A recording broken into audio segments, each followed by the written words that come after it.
Et bonjour à tous, c'est Hachoum et bienvenue dans ce 37e épisode d'Empire pas ton puzzle.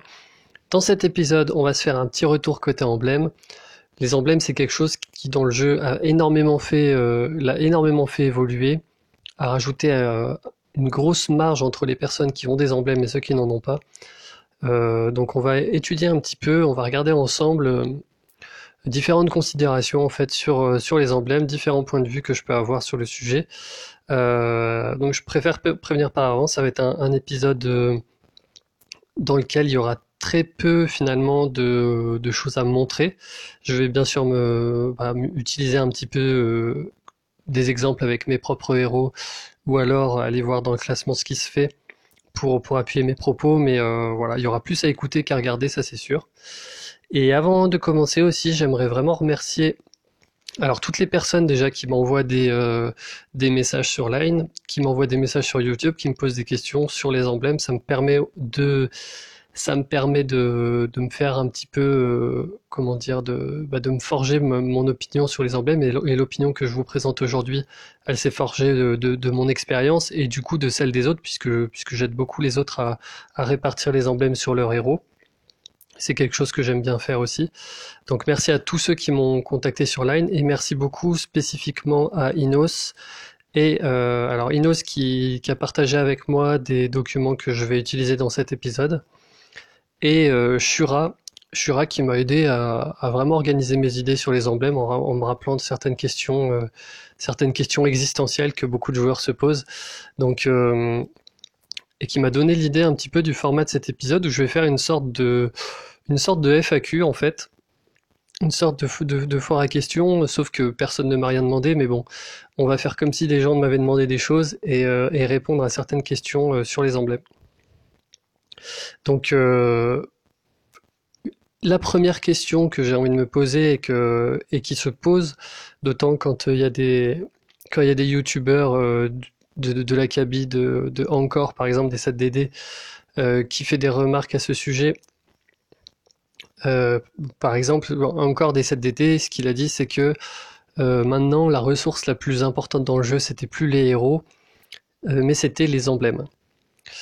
Donc, j'ai un peu analysé ça. Je suis à la fois d'accord, à la fois pas d'accord avec lui sur ça. Ce qui est sûr, c'est que voilà, si on regarde le classement global, toutes les personnes du top du tableau sont en full emblème. Donc, clairement, la question se pose. Est-ce que, par exemple, tiens, on avait un bon exemple. Est-ce que, par exemple, sa défense à lui, elle est optimale? Pour moi, non. Il a une Frida qui est moyenne en coin. Mais c'est une Frida qui est emblémée. Donc voilà, la question se pose en tout cas. Donc pour moi, donc si on se pose la question, est-ce que les emblèmes sont devenus plus importants que les héros? À haut niveau, oui.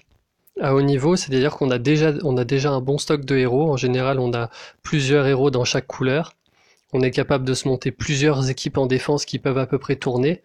Et ce qui va faire la différence entre une équipe en défense qui peut tourner et une équipe en défense qui va tourner, ça peut être les emblèmes. Donc on est dans une logique parfois où c'est un petit peu la logique que j'ai eue avec mon Thorn quand je l'ai mis dans ma défense, hein. Pourquoi est-ce que je mets Thorn dans ma défense? Parce que je peux lui mettre des emblèmes. Euh, Clairement Thorn, non, c'est pas un bon héros c'est pas un bon héros dans le jeu. C'est pas parmi les meilleurs héros. Mais bon, vu que je peux lui booster ses stats avec des emblèmes, ça devient un héros qui est correct en défense. Et la logique en fait est là vraiment pour beaucoup de héros. Après, je trouve que ce qui fait encore la différence, c'est d'avoir les bons héros avec les bons emblèmes. C'est là où je suis pas tout à fait d'accord avec Encore, c'est que c'est pas parce que les emblèmes sont importantes que les héros ne le sont pas. C'est-à-dire que ce qui fait aussi la différence, ce qui va faire la différence entre certaines défenses et puis bon, là on regarde les gens qui sont en haut du classement qui sont sûrement parvenus en attaquant, pas forcément que en défendant, mais les défenses qui se stabilisent au plus haut comment dire au plus haut score de trophée, ce sont aussi les défenses qui sont extrêmement réfléchies et qui font que les héros sont totalement optimisés dans leur usage des emblèmes. C'est-à-dire que ce sont des héros. Et c'est d'ailleurs pour ça qu'Ursena est un bon tank, parce que de base, le héros a pas des stats pour être un tank. Il a une CS géniale, on lui met des emblèmes, on lui booste à fond sa défense, et ça devient un héros du feu de Dieu. Et si on met ça sur ce genre de logique-là, on l'a fait sur les 5 héros qui constituent sa défense, si on a 5 héros qui sont logiques avec l'usage de leurs emblèmes, et qui sont des bons héros de base, on se retrouve vraiment avec une défense qui peut se stabiliser à 2700-2800 trophées.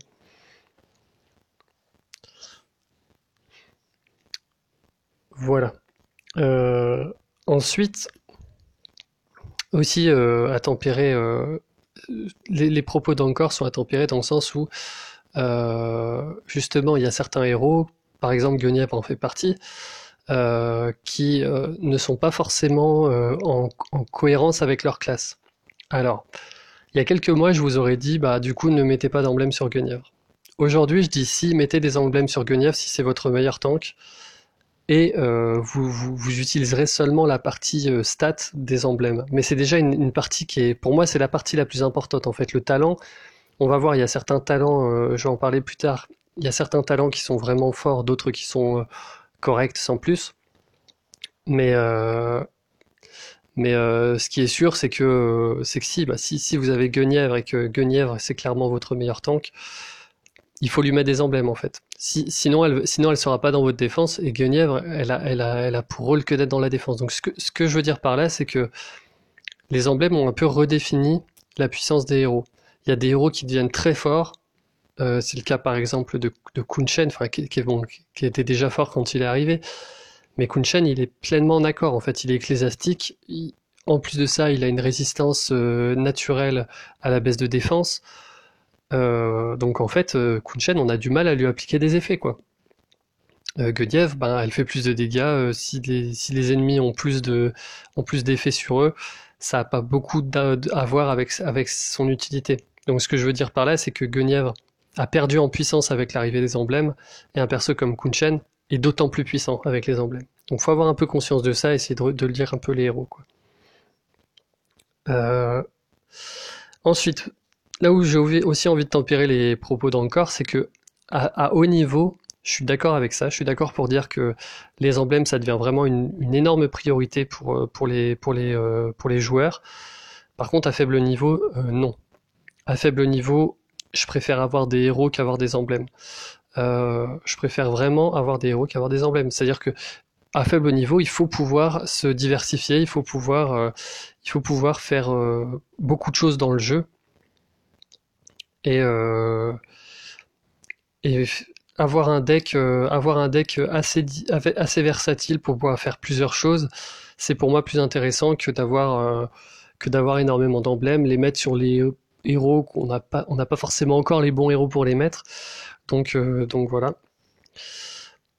Et ensuite, on peut se demander aussi si ça vaut le coup, du coup, d'acheter des emblèmes. Ça, c'est aussi quelque chose qu'Ankor disait un petit peu dans sa vidéo. Il disait qu'il prenait, qu'il conseillait, alors je sais plus si c'est ici. Euh, je sais plus exactement où c'est les emblèmes. Non, c'est peut-être ici, mais c'est pas tout le temps. Euh, ouais, non. Les emblèmes, parfois il y a des offres pour 150 gemmes qui permettent d'avoir des emblèmes. Alors je sais plus exactement la quantité d'emblèmes, je crois que c'est 15. C'est 15 pour 150 gemmes, un truc comme ça. Et encore dans sa vidéo, il incitait fortement à prendre cette offre. Moi, je trouve que c'est pas forcément ultra dingue de faire ça en fait, d'acheter des emblèmes. Je trouve que je préfère encore acheter des héros. En plus, je trouve que c'est plus fun d'acheter des héros, hein, faut le dire. C'est plus marrant d'être dans le portail d'invocation et de se demander ce qu'on va avoir plutôt que. Bon, ce qui est bien avec les emblèmes, c'est que c'est garanti, mais bon. Euh, Lui, il disait ça parce que justement, d'un point de vue compétitif, c'est sûr, hein, si on a déjà 150 héros de chaque, enfin pas de chaque couleur, mais bon, si on a déjà beaucoup de héros qui sont utilisables, c'est peut-être plus intéressant d'acheter des emblèmes. Mais bon, quand on voit les nouveaux héros qui sortent, on a toujours envie d'avoir des nouveaux héros. Donc moi, je suis pas forcément d'accord avec ça. Je considère que c'est ok de les prendre, mais c'est ok de les laisser. Moi, j'ai jamais acheté d'emblème. Euh, et voilà, je me retrouve avec un niveau. Là, je pourrais être niveau 15, hein, parce que j'ai pas vu que je fais beaucoup d'entraînement ces temps-ci. J'ai pas pu investir dans les talents. Mais bon, ça va venir. Ça va venir avec le temps. Je suis quasiment au niveau des premiers du classement, hein, de toute façon, le niveau maximum, c'est 20. Sachant que les derniers niveaux n'apportent pas forcément énormément de différence. Enfin, j'ai envie de dire, ça dépend sur qui. Mais bon, là, par exemple, c'est quand même pas trop mal, hein. Les deux derniers niveaux, là, ici, sont vraiment bien. Mais sur certains autres héros, pas forcément. Donc, euh, donc voilà. Donc voilà, voilà. J'estime que je suis dans entre guillemets, je suis dans le coup niveau emblème, alors que j'ai jamais dépensé pour avoir des emblèmes. Donc je pense pas que ce soit nécessaire de dépenser de l'argent pour des emblèmes. Ensuite, est-ce qu'il est préférable de centraliser ces emblèmes ou non? Alors ça, c'est un petit rappel, parce que je l'ai toujours dit. Moi, je préfère vraiment centraliser les emblèmes. Je pense que c'est surtout, bon, déjà pour la défense, il n'y a pas de question à se poser. Il faut avoir, à haut niveau, une défense emblémée. À petit niveau, c'est important aussi de les centraliser, parce que plus vous centralisez, et moins vous allez devoir utiliser de jetons de réinitialisation quand vous allez choper les héros sur lesquels vous voulez vraiment à la fin qu'il y ait vos emblèmes. Donc pensez à ça aussi. Plus vous dispatchez vos emblèmes, plus il va falloir ensuite les réinitialiser pour choper des héros. Donc attention, et aussi attention au prix que ça coûte en ressources. Donc de manière générale, sur beaucoup de plans, sur beaucoup de plans, je trouve que c'est beaucoup plus intéressant de centraliser les héros. Les emblèmes sur les héros. Et euh, autre considération au niveau des emblèmes sur les 3 étoiles, 4 étoiles, euh, ça peut être votre priorité. Et d'ailleurs, il y a des joueurs de très haut niveau qui mettent des emblèmes sur les 3 étoiles, par exemple, pour les tournois ou pour les events. C'est possible. Ce que je vous conseille, c'est quand même de réfléchir à garder une défense emblémée quand vous êtes à haut niveau.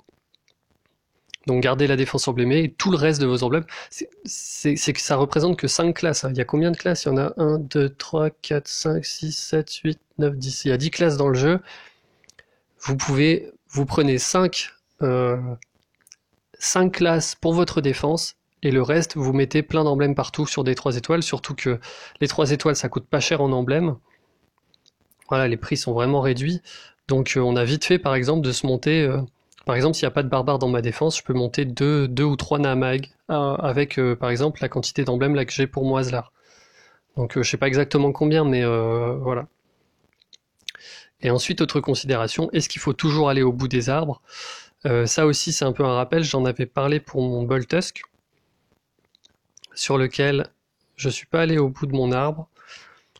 Regardez bien l'utilité que ça a. Boltusk avec de la mana supplémentaire, c'est un moyen. Il lui faut une troupe niveau 23 pour que ça ait un impact.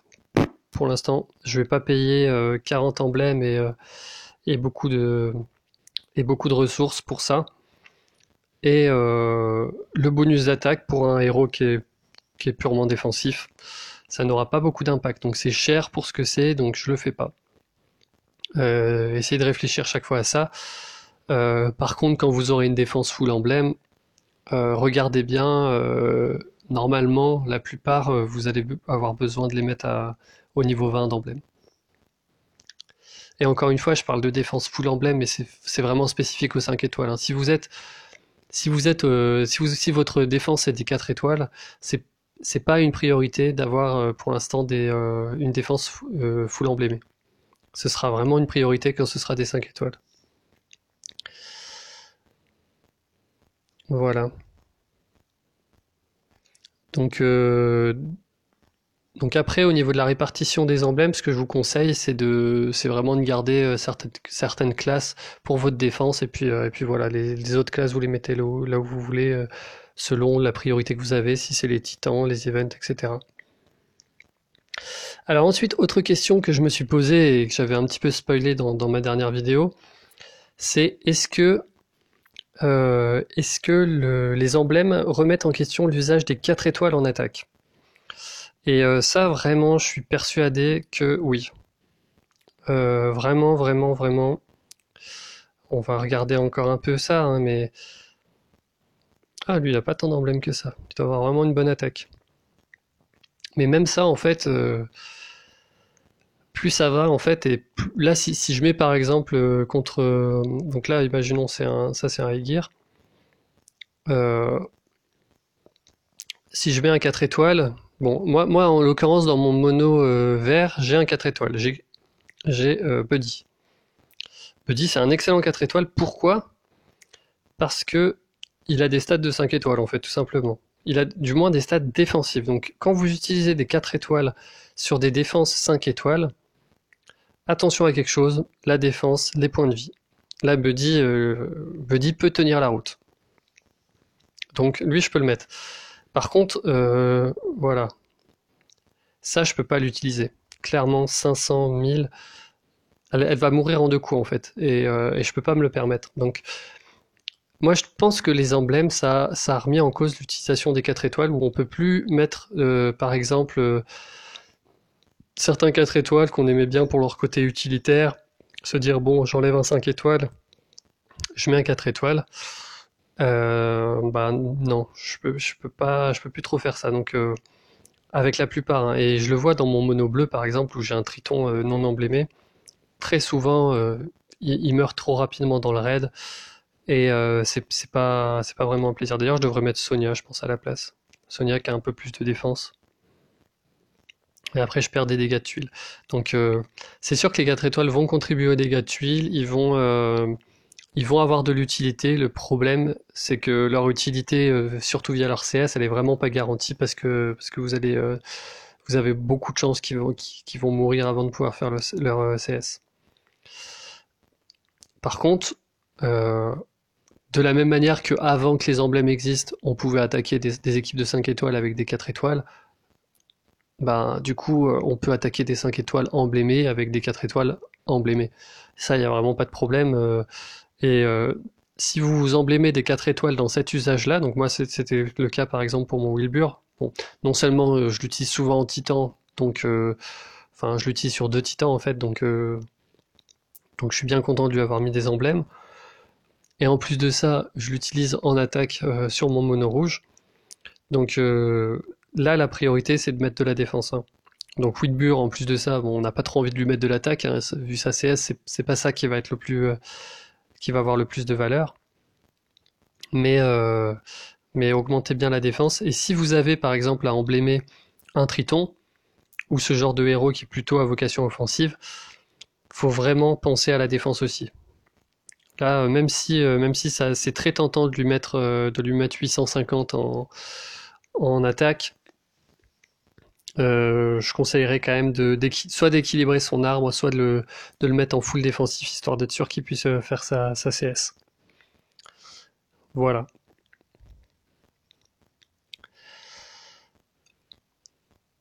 Alors ensuite, on peut se poser la question, quels sont les meilleurs talents dans le jeu? Donc globalement, je vais résumer les talents. Là, j'ai pas trouvé sur internet de fichier qui résume un petit peu tous les talents. Donc je l'ai fait moi-même. Mais bon, je l'ai pas passé à l'écrit, donc voilà. Donc je vais passer un petit peu les différents talents un par un et dire globalement si c'est excellent ou si c'est pas bon. Voilà. On commence par barbare. Donc en fait, les barbares, ils peuvent aller jusqu'à 30% d'appliquer un saignement, qui correspond à 60% de dégâts d'un dégât de tuile.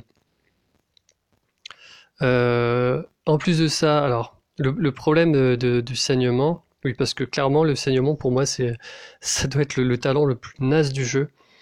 Il peut être enlevé avec par exemple, Vivica, etc. Il s'étale sur 5 tours, alors 60% d'un dégât qui est déjà divisé par 3 parce que c'est des dégâts de tuiles. Euh, Enfin, enfin, ça veut rien dire ce que j'ai dit, mais globalement, ce qu'il faut retenir, c'est que le dégât d'une tuile, c'est pas énorme dans le jeu. C'est vraiment pas énorme. Donc, surtout que ça va être la tuile qui va être associée à Aslar, du coup, qui va être attaquée à l'attaque d'Aslar. Donc lui, il a beaucoup d'attaques, mais toutefois, ça va être seulement 60% de ça, donc même pas l'intégralité, qui va être répartie sur 5 tours. Donc il va falloir 5 tours avant que ça... Enfin, c'est vraiment des dégâts qui sont déjà pas importants au début, qui sont divisés par 5 pour faire du tour par tour. Qui peuvent en plus de ça être enlevés par un Rigard, par une Vivica ou Ariel. Bon, clairement pour moi, le barbare, c'est une des classes les plus faibles du jeu. En termes, alors il y a des héros très forts dedans, donc c'est ça qui compense un peu, un faiseur de tombes par exemple. Mais je trouve que, en tout cas, le talent saignement sert absolument à rien. En tout cas, j'ai vu aucune fois dans un raid le saignement qui fasse la différence, hein. D'ailleurs, le dernier raid où j'ai eu un saignement, où mon Haslar a infligé un saignement, ça faisait 1 point de dégâts par tour, quoi. Enfin bon, pour moi, ça a clairement besoin d'être up. Le seul avantage, c'est que c'est quand même quasiment 1 fois sur 3 qu'il est appliqué. Donc, vu la quantité de tuiles qui passent sur un puzzle, il y a quasiment toujours un saignement qui se produit dans un raid. Mais bon, pour moi, c'est vraiment pas ouf. Alors, ecclésiastique, ça monte jusqu'à 35% de résister à un effet de mana négatif. Ça, mine de rien, je trouve ça assez classe. Ecclésiastique. Tout simplement parce que la plupart des héros qui sont ecclésiastiques, on a envie de leur couper leur mana. Voilà, là, typiquement, super exemple, Mère Noël. Il y a Kunshen aussi. Il y a des persos comme ça où on aurait envie de leur diminuer leur mana et on peut pas le faire. Donc ça, je trouve ça, enfin, on peut pas le faire. 35%, c'est quand même pas mal, c'est plus d'une chance sur 3. Donc, euh, donc ça arrive assez souvent. Moi, je sais que je rencontre pas mal de Vivica en défense et pareil, quand elle est près de lâcher sa CS, on a toujours envie de lui diminuer sa mana. Par exemple, quand je joue en mono jaune. Et le bouclier de mana fait parfois la différence, lui permet de soigner et du coup de reprendre l'avantage sur le raid. Donc clairement, le bouclier de mana, je trouve ça intéressant. En attaque aussi, c'est vachement bien. Parce que vous allez pouvoir choisir vos héros selon ce qu'il y a en face. Si on voit qu'en face, il y a beaucoup de personnages qui coupent, par exemple, des L, Ah non, je crois que ça bloque pas L, par contre. Je crois que ça bloque que vraiment la perte de mana. Ah non, ou tout effet qui empêche d'utiliser les compétences spéciales. Non, du coup, ça bloque L aussi. Donc quand il y a pas mal de héros comme ça, il y a Léonidas, il y a Elle, il y a Nice, ce genre de héros, ben, on peut mettre des ecclésiastiques. Enfin, en tout cas, ça devient moins. Enfin, là, par exemple, moi, je peux partir en mono vert sur une tank Nice, clairement. Ensuite, Druide. Alors, Druide, sur le papier, ça a l'air naze, mais je trouve ça pas si mal que ça. Je sais que par exemple, ben, encore, je le cite beaucoup parce que je regarde récemment, j'ai un peu revu ses vidéos. Bon, je trouve quand même que ça a beaucoup perdu de qualité par rapport à avant, mais mais par contre, ça reste quand même quelqu'un qui a toujours des bonnes idées, enfin, au moins des idées construites sur différents aspects du jeu. Et lui disait que pour lui, Druid, c'était vraiment pas ouf. Je rappelle, Druid, c'est 15% d'invoquer un sbire à partir du moment où on prend des dégâts. Le truc, c'est que dans un raid, on prend tout le temps des dégâts. Enfin, les héros, surtout ceux en défense, hein, ils prennent tout le temps des dégâts, que ce soit les tuiles, les compétences spéciales, les dots, enfin, les dégâts, on en prend tout le temps. Donc 15%, ça paraît vraiment rien sur le papier. Mais au final, en pratique, il y a beaucoup de fois où... il y a beaucoup de fois en fait où les druides vont pouvoir vont pouvoir avoir leur petit sbire quand ils sont en défense. Quand ils sont en attaque, un peu moins, puisqu'il y a moins de chances de recevoir des dégâts collatéraux. Par exemple, en attaque, quand on craque 3 tuiles en horizontal, il y a beaucoup de chances que ça touche un peu tout le monde dans l'équipe, quoi. Et donc notamment les druides. En attaque, c'est différent puisque les héros qui nous attaquent ont une attaque programmée qui ne touche qu'une seule cible. Donc voilà. Moi, je trouve ça quand même sympa. Les druides, ça rajoute. Surtout que c'est souvent des personnages utilitaires, donc on leur ajoute des points de vie en fait. C'est un peu ça le principe hein, du sbire. C'est comme si c'était des points de vie supplémentaires. Je pense notamment à Vela, hein, Vela qui est utilitaire en plus de ça, qui fait un dot monstrueux et qui va du coup avoir une longévité augmentée. Et là, Cadillac aussi, hein, très très très bien Cadillac avec les emblèmes druides. Ensuite, on a les combattants. Alors, je vais peut-être essayer de passer un peu plus vite, sinon on va y passer la journée. Les combattants, je trouve que c'est un des meilleurs talents du jeu. La chance de ressusciter, ça fait très très souvent la différence, trop souvent la différence en raid quand on est contre des combattants.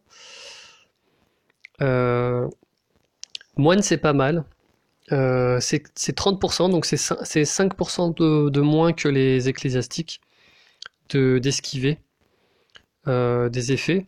Mais par contre, c'est tous les effets. Ça concerne même justement les dots, etc. Donc les réductions de défense, d'attaque. C'est beaucoup plus polyvalent en fait qu'ecclésiastique, mais bon, il y a un peu moins de chances de l'avoir. Donc voilà. Je trouve ça quand même assez sympa. Paladin, je dirais que avec Barbare, c'est la deuxième classe la moins forte du jeu. Elle monte à 25% d'augmenter la défense de 25%. Alors c'est sûr que quand ça arrive, ça fait des jolies stats. Mais je trouve que ça dure que 2 tours, ça peut être enlevé, ça fait rarement la différence, je trouve. Mais ça reste souvent en cohérence par contre avec les héros de la classe, hein, Frida, Thorn, Richard, qui sont des persos très robustes. Bah là, même Sonia, hein, ça vient accroître encore leur stats. C'est un peu moins débile que Barbare, je trouve. Alors ensuite, on a la compétence le talent de percée des rangers. Je trouve ça pas mal sans plus. Enfin, sans plus. Moi, ça m'arrive par exemple, j'attaque quand il y a Aegir comme tank, j'attaque souvent avec Lyanna. Enfin, j'attaque souvent en mono vert tout simplement. Et ça fait plaisir quand il y a une tuile qui passe sur Aegir en le perçant son effet, son partage de dégâts, son augmentation de la défense. Et donc voilà, des fois ça fait la différence. Ça reste quand même assez rare. Donc je le mettrai un petit peu en dessous des ecclésiastiques, moines, ça c'est sûr. Par contre, ça reste un bon talent quand même. Ensuite, il y a le talent des voyous, qui monte à 20% de chance d'esquiver une compétence. Ça, je trouve ça vraiment génial. Pour moi, les voyous, c'est une des classes les plus. Ben, pour moi, il y a vraiment combattant et voyous, c'est ce qui fait le plus la différence en raid. 20%, c'est pas grand-chose, mais quand ça arrive, l'effet est vraiment énorme. Enfin, on vient de faire gaspiller une CS à quelqu'un, c'est vraiment énorme. Sorcier au début, je trouvais ça pas ouf. Et au final, je trouve ça bien. Je trouve ça équilibré en fait. C'est moins 50% de régénération de mana, ça veut dire qu'on double les tuiles nécessaires à charger une CS. C'est quand même beaucoup. J'ai déjà vu des sorciers qui avaient énormément d'impact sur un raid. Enfin, en tout cas, le talent de sorcier qu'on avait. Donc ça, je trouve ça intéressant. Et enfin, magicien. Magicien, ben, on va plutôt regarder ça. 15% de dégâts, je trouve que c'est à peu près comme percé en fait. C'est pas comme pour les rangers. C'est pas incroyable, mais c'est pas inutile. Donc voilà. Bon là, c'était vraiment un classement des meilleurs talents. Pourquoi est-ce que je me suis embêté à faire ça là? C'est parce que du coup, clairement pour moi, il y a deux classes qui sont maîtresses. C'est voyou combattant. Et autour de ça, il y a des classes qui sont pas mal. Ecclésiastique, druide, moine. Et d'autres sorciers aussi qui est très bien. Et après, bon, je dirais qu'en fait, il y a un tier 1, on va dire. Je sais pas si vous êtes familier de cette expression, mais on parle souvent de tiers en termes de puissance de quelque chose dans une métagame d'un jeu. Donc pour moi, le tier 1, c'est combattant voyou. Le tier 2, c'est sorcier, ecclésiastique, moine et druide. Tier 3, ce serait Ranger magicien. Et Tier 4, ce serait Paladin barbare. Donc voilà, ça permet un peu d'avoir... Pourquoi est-ce que je fais ça? C'est que derrière, le but étant d'avoir des défenses emblémées, bah, le mieux c'est d'aller chercher dans ces classes-là pour emblémer. Enfin, je pense que à terme, ce sera forcément les meilleures classes. Alors le truc c'est qu'il y a des excellents, comme je dis, il y a des excellents héros chez les barbares, donc on va forcément mettre des barbares dans les bonnes défenses. Mais ouais, c'est bizarre cette défense. Mais je pense que si on a le choix en fait entre deux héros qui sont bien, ça peut être intéressant de regarder leur talent et de se dire ah il y en a un qui est voyou, l'autre qui est barbare, je préfère mettre le voyou. Voilà. Et après aussi il faut regarder la cohérence que la CSA. Hein. Par exemple j'avais relevé pour Nice. Nice elle est pas très très cohérente avec les emblèmes Rangers dans le sens où c'est pas son but de faire des dégâts. Après si j'avais pas eu Poséidon, j'étais sur le point de basculer tous mes emblèmes de Lyanna à Nice pour pouvoir la mettre dans ma défense parce qu'elle a beaucoup d'effets en défense.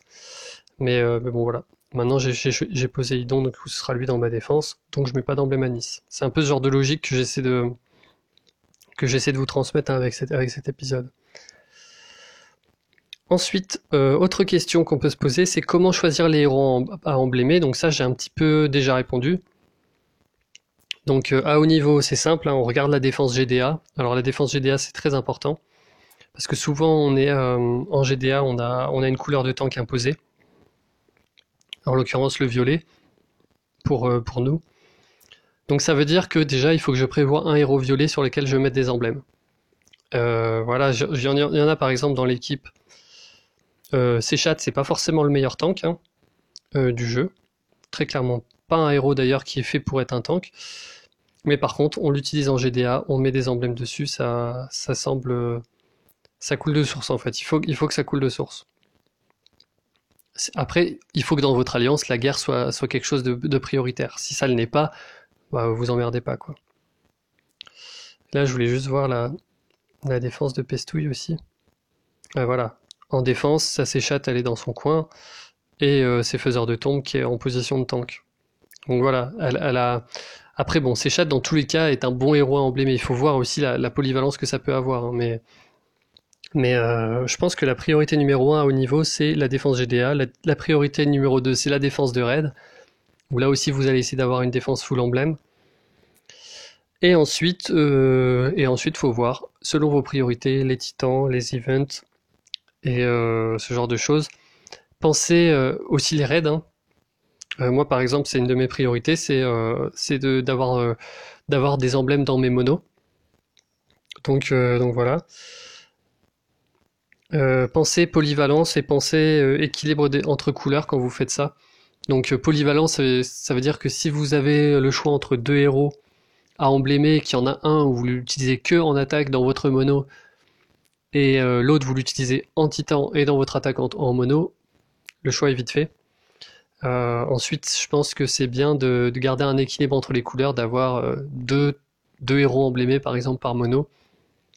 Donc il y a 10 classes, il y a 10 classes dans le jeu, on a 5 monos, donc voilà, 2 x 5, 10, ça tombe tout rond en plus, donc essayer de garder un équilibre, ça peut être bien. Moi c'est peut-être sur ce volet-là aussi que je vais essayer d'améliorer mes différentes équipes. Et ensuite, dernier point que je voulais aborder, c'est comment remplir les arbres de talent. Donc là, je vais rappeler deux choses. C'est qu'il y a une manière optimale. Il y a une manière optimale de remplir un arbre de talent. Et il y a une manière optimale de remplir un arbre de talent en fonction de l'utilité du héros. Il faut vraiment garder toujours les deux à l'esprit. Donc, Poséidon, qu'est-ce que je peux en faire avec cet arbre de talent? C'est là où je vais chercher le petit document de Inos qui va bien. Oh, pardon. Alors. En fait, ça, c'est un... Vous allez voir. Hein. Je vais commencer par Ursena, du coup. ma Ursena, elle me sert à quoi? Ma Ursena, c'est mon tank. Donc, mon tank, j'ai envie qu'elle ait des stats de défense très fortes. Mais je vais quand même regarder qu'est-ce que je peux faire avec son arbre de talent pour essayer d'optimiser un petit peu son usage. Avec Ursena, si jamais je priorise dans l'arbre de talent l'attaque, je me retrouverai à la fin avec plus 97 d'attaque, plus 72 de défense et plus 110 de points de vie. Voilà. Donc ça, vous pouvez le calculer vous-même. Donc moi, j'ai les petites fiches, je sais pas du tout d'où elles viennent et avec Inos, on n'a pas su retrouver. Alors peut-être que Inos m'a répondu depuis, mais voilà, j'ai pas su retrouver. Je le mettrai en description si jamais je retrouve la provenance de ça. Ça vient d'échanges sur Line, etc. Donc si vous les voulez, je peux partager avec vous, il n'y a pas de problème. Donc voilà, si je priorise les dégâts, je me retrouve avec ce qu'il y a écrit en haut. Si je priorise la défense, je me retrouve avec ce qu'il y a avec en bas. Le truc tout con à faire déjà, c'est additionner attaque et défense. En haut, je me retrouve à 169. En bas, je me retrouve à 177. Donc ça, on peut le faire pour attaque et défense. Point de vie, c'est un peu différent. Je vous conseille de jamais faire trop d'opérations avec les points de vie, parce que comparer les points de vie à l'attaque ou la défense, ça n'a pas du tout le même poids. Mais cela dit, je suis incapable de vous dire quel est le poids des points de vie comparé à l'attaque ou la défense. Je sais simplement que c'est inférieur. Donc il faut quand même les regarder, mais pour moi ça a moins d'impact. Pourquoi attaque et défense ont le même poids? Je vous rappelle, les dégâts ils sont calculés. Ils sont fonction du rapport attaque sur défense, donc attaque de l'attaquant sur défense du défenseur. Ça semble couler de source. Mais du coup, ça veut dire que globalement, augmenter son attaque ou diminuer la défense, ça a à peu près le même impact dans le jeu. Alors pas en termes de debuff et de buff, hein, ça, attention. Mais en termes de pure stat, ça a le même poids. Donc là, clairement, sur Ursena, le chemin défensif semble être le plus approprié, donc ça tombe bien, en plus c'est ce que je voulais faire. Si ça avait été le chemin offensif, je pense que ça m'aurait pas fait changer ma décision de la mettre dans le chemin défensif. Mais alors simplement pour Ursena, il n'y a pas de souci avec ça, c'est mon tank, je vais forcément l'utiliser comme ça. Mais par exemple pour des héros comme Aslar, clairement Aslar, je l'ai monté pour les raids. Là je vais peut-être essayer plus de prendre en compte l'optimisation de l'arbre plutôt que de l'optimisation de l'usage, quoi. Et là c'est un arbre qui donne beaucoup d'attaques, il me semble. Voilà, il y avait déjà un multiplicateur d'attaque. Après bon, mon Aslar, je sais pas, je trouve que des fois il peine un peu en défense, donc ça peut aussi être une solution de se dire bon à partir de maintenant je lui mets tout en défense et puis comme ça j'augmente la défense ici. Ça peut être aussi ça peut être aussi intelligent de faire ça, hein. Ce que je veux dire par là, c'est qu'il faut garder quand même à l'esprit à l'usage que ça donne, quoi. Donc pour Ursena, je veux un tank. Maintenant pour Poséidon, qu'est-ce que je veux? Poséidon, ce sera un flank. Dans ma défense, il va bénéficier de plus 5% de défense, parce que il va être avec Ursena. Et d'ailleurs, il va lui faire bénéficier de ce plus 5% de défense, c'est vraiment pas dégueulasse.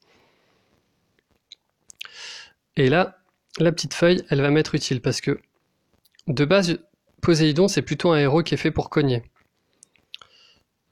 C'est clairement un héros qui est fait pour cogner. Donc du coup, on pourrait se dire, je vais lui mettre tout dans l'attaque, au moins il va cogner encore plus fort. Et quand on analyse un petit peu là l'arbre, on se rend compte qu'on a 216 points quand on priorise la défense, alors qu'on a on a 197 points quand on priorise l'attaque. Donc il y a quand même quasiment 20 points d'écart. Donc ça veut dire que déjà son arbre l'oriente plus vers du défensif. En l'occurrence, moi je vais l'utiliser en défense. plus il a de la défense, plus il va pouvoir faire sa CS, donc c'est cohérent. Si ça avait été en attaque, je pense que j'aurais fait un peu un mix. J'aurais du coup cherché pas mal d'attaques pour pouvoir augmenter son attaque, mais j'aurais peut-être pris deux ou trois arbres défensifs en fait, enfin deux ou trois. J'aurais peut-être pris un ou deux chemins défensifs quand même, histoire de, par exemple, celui-ci, et après concentrer sur l'attaque quoi. Mais euh, mais là, bon, je sais pas si je suis assez clair, mais ce que je veux dire par là, c'est que globalement, je trouve que dans une défense, la stat la plus importante, c'est la stat de défense.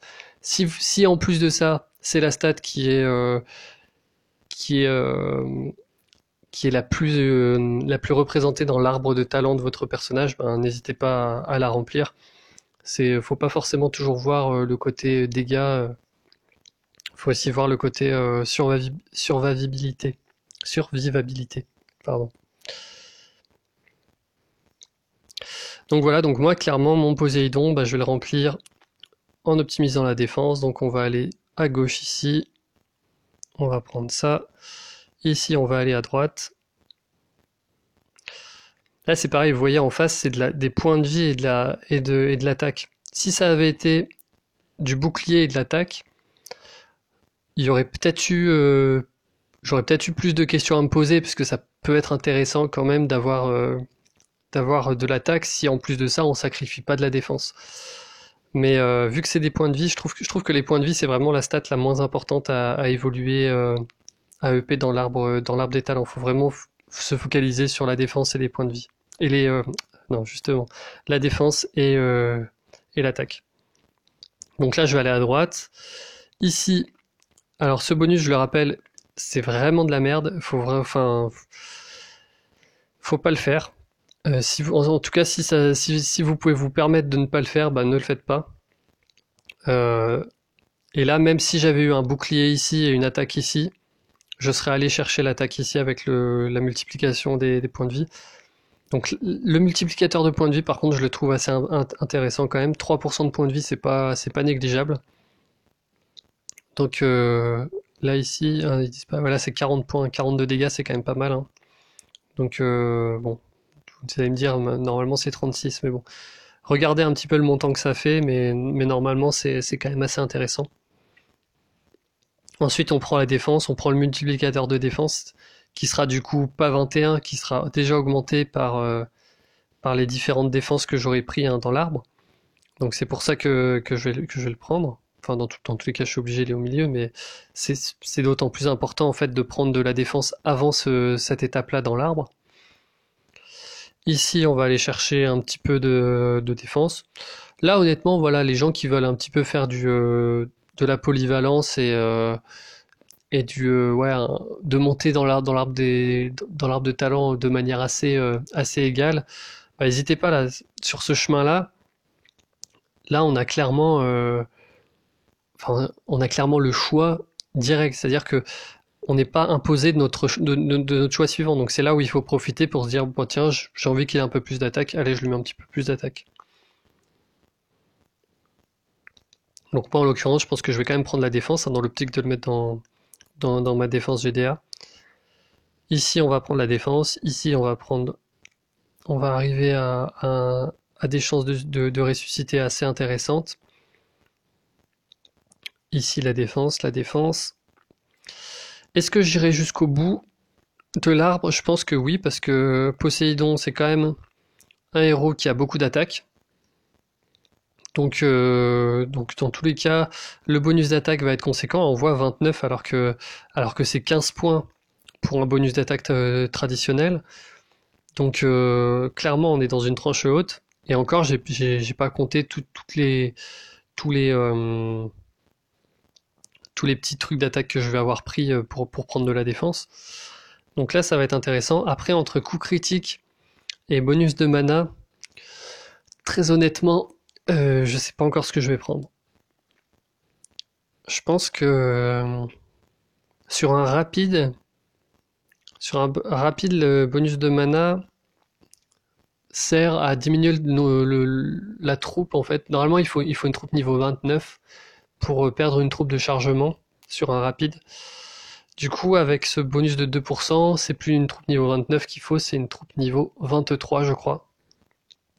Donc ça permet en fait, c'est pas mal. C'est pas mal parce qu'une troupe niveau 29, moi j'y suis pas encore par exemple, et j'y serai pas avant un bon bout de temps.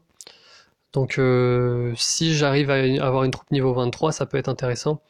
Après le truc c'est qu'en attaque par exemple, ma troupe de mana elle ira toujours sur Vivica pour qu'elle perde une tuile de chargement sur le soin, c'est plus important. Donc je vais peut-être quand même prendre le crit. Voilà, j'ai dû vous embrouiller avec cette phrase, mais c'est pas trop grave, hein. Je pense que ce que je veux dire par là, c'est vraiment, faut vraiment avoir conscience de l'impact que ça aura, quoi. Faudra faire le choix. À l'instant où je serai à ce moment-là, à ce stade-là, je regarderai si c'est possible pour moi ou pas d'aller choper une tuile supplémentaire de chargement, qui est pour moi de toute façon moins important sur un rapide que sur un lent. Voilà. Et dans tous les cas, je gagnerai jamais deux tuiles de chargement avec un rapide, hein, ou très difficilement en tout cas. Voilà, voilà. Je vais remontrer un petit peu l'arbre d'Ursena là, pour un petit peu refaire ce genre de chemin.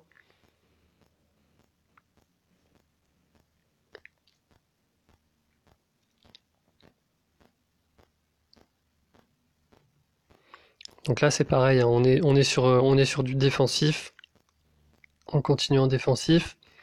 On évite, vous avez vu là, ça en fait pour moi c'est vraiment 125, c'est 125 emblèmes qui sont dans le vide, hein, qui partent directement dans le vide. Alors certes, ça me permettrait d'avoir un bonus bouclier juste derrière, mais pour 125 emblèmes, je préfère mille fois rajouter du critique et puis un petit peu de dégâts. Je rappelle qu'Amursena c'est un personnage qui fait beaucoup beaucoup de dégâts.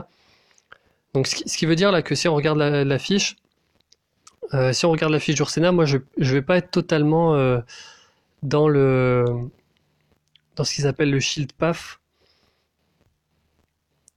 Moi je vais me retrouver avec donc si on prend le shield path, je vais avoir 15 d'attaque de plus et du coup 18 de défense de moins.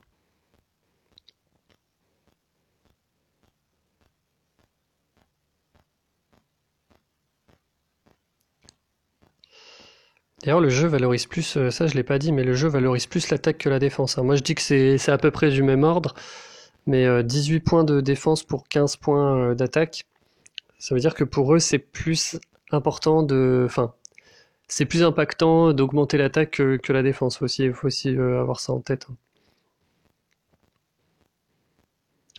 Je suis pas sûr que je sois d'accord avec ça, mais bon. Si, ouais, je pense comprendre pourquoi.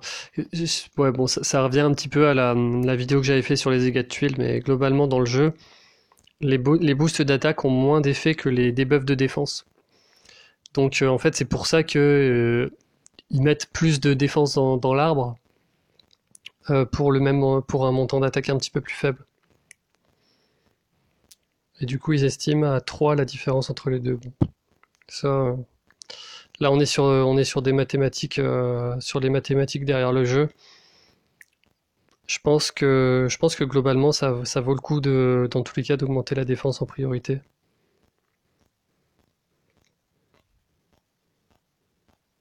Ouais, non, mais en fait, ça va là, ouais. Bon, ouais, oubliez ce que j'ai dit. Je pense que je réfléchirai à deux fois avant d'ouvrir ma gueule la prochaine fois. Je pense que c'est un peu contradictoire ce que je viens de dire, donc je préfère qu'on n'en tienne pas compte. Donc là, ici, on va aller chercher la branche gauche. Ici, la branche droite. Ici, on va se retrouver ici. Et ici, on pourra augmenter de à peu près 25, 26, je pense, la défense. Quand on sera arrivé là. Est-ce que je vais aller chercher le bonus de Bana avec Ursena? Pareil, c'est à voir, ça faudrait que je fasse le calcul. Mon instinct me dit oui, parce que pareil, ça me permettra, pardon, d'avoir une troupe un petit peu moins élevée pour le gain d'une tuile. Parce que bon, pour l'instant, à l'heure actuelle, elle a une troupe de crit, hein, de coups critiques, ma Ursena, pour augmenter encore plus ses stats défensives. Et puis vu que de toute façon j'ai pas de troupe mana qui soit assez forte pour lui faire gagner une tuile. Je crois que c'est 23, je sais plus si c'est 23 ou 29, je crois que c'est 23 le niveau qu'il faut atteindre avec une troupe de chargement de mana pour gagner une tuile sur un moyen. Donc là, ça permettrait d'y accéder dès le niveau 17. Donc pourquoi pas, en vrai c'est assez intéressant. Sachant qu'une Ursena avec une tuile de chargement de mana en moins, en défense ça fait peur. Hein. Donc voilà, c'est à peu près tout ce que j'ai à dire là sur les emblèmes. Je pense que j'ai bien rempli le sujet. Ça tourne toujours d'ailleurs. Ouais, ça veut dire que c'est bon. Je suis encore en tournage de ma vidéo. Donc ce qui est bon signe. Euh, donc voilà, n'hésitez pas si vous avez des questions. C'est vrai que c'était un peu en mode foire à questions, mais on peut aussi faire la foire à questions en vrai si c'est nécessaire. Moi, ce que je vous conseille, c'est avec les emblèmes de toujours bien réfléchir à tout ça en fait, l'impact que ça va avoir dans votre manière d'utiliser votre héros, l'impact que ça va avoir sur votre défense, enfin voilà. Et typiquement prendre le genre de décision de se dire bon bah je vais quand même mettre mes emblèmes de magicien sur ma guenièvre. C'est alors c'est peut-être le meilleur choix à faire, mais c'est un choix qui doit quand même être réfléchi. Voilà, si un jour, par exemple, on chope un Kunshen, on se dit, est-ce que j'ai encore envie que ce soit ma Guenièvre qui soit mon tank? Voilà, ce genre de considérations, il faut bien les prendre en compte. Je vais vous laisser là-dessus. Prochaine vidéo très bientôt, peut-être même en même temps que celle-ci, selon la rapidité de mon réseau. Bon, on va aller voir un petit peu ce que vaut l'ami Jean-François. Allez, à ciao et puis à bientôt dans une nouvelle vidéo.